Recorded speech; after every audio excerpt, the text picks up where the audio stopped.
og talandi baráttu Óskars Hrafns og Jóhannes Karls. Þá Orri Hrafn fyrir KR-inga og Galdur með fyrirgjöfina og hér kemur Arnór Ingvi en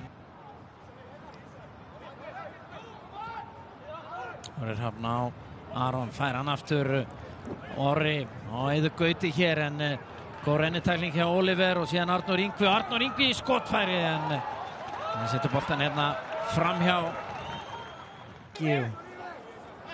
Bráðum 3,5. Oliver kiksar hérna á Luke Ray, sloppin í gegn, mistök hjá F-fangum, Luke Ray en Jökull. Arnór Ingvi Traustason. Þeir eru allir búin að líta þrjár áminningar. Galdur var hann ekki fyrir innan þarna, flaggið niðri, Galdur að sleppi gegn Luke á fjarstönginu og hér Luke að koma KR-ingum yfir en það er gjarnan að fá að sjá þetta aftur. Mér fannst Galdur vera fyrir innan þegar sendingin kom en flaggið hélst niðri.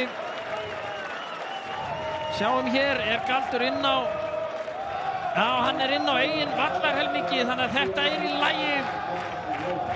Ég man nú ekki hvaða leikur það var daginn. Þar sem að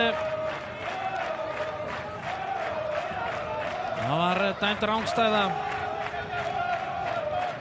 En hann í rétt stöðu. Það nú bara þannig. Og Luke Ray, hann vandragangur hérna á F-fáingum.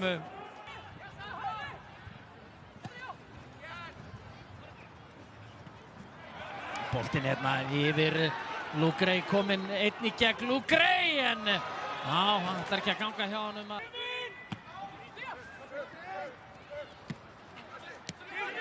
Sverrir Páll og hér tækifæri fyrir F-fáinga. Sverrir Páll með sendinguna. Arnór Borg, hér að vera nægt pláss, nægan tíma, hvað gerir hann hér? Arnór Borg, síðan skot og Kjartan Kári að jafna myndin hérna fyrir F-fáinga.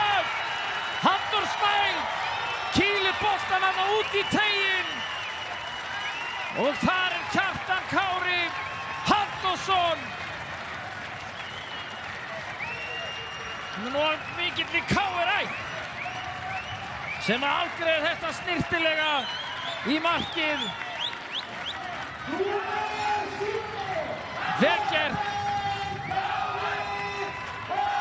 Flott spyrna hjá Kjartani Kára sem skorar hér. Það var 2003, 7-0. Og reyndar átti meistarar þá en ég gleyma. Fáir þeim leik hér í Luke Ray og Luke Ray með fyrirgjöfina og Stefán Árni í dauðafæri. Og Jason Daði. Nú byrja að hellirigna hér. Arnór Ingvi kominn inn á teig. Arnór Ingvi og hér Aron í dauðafæri.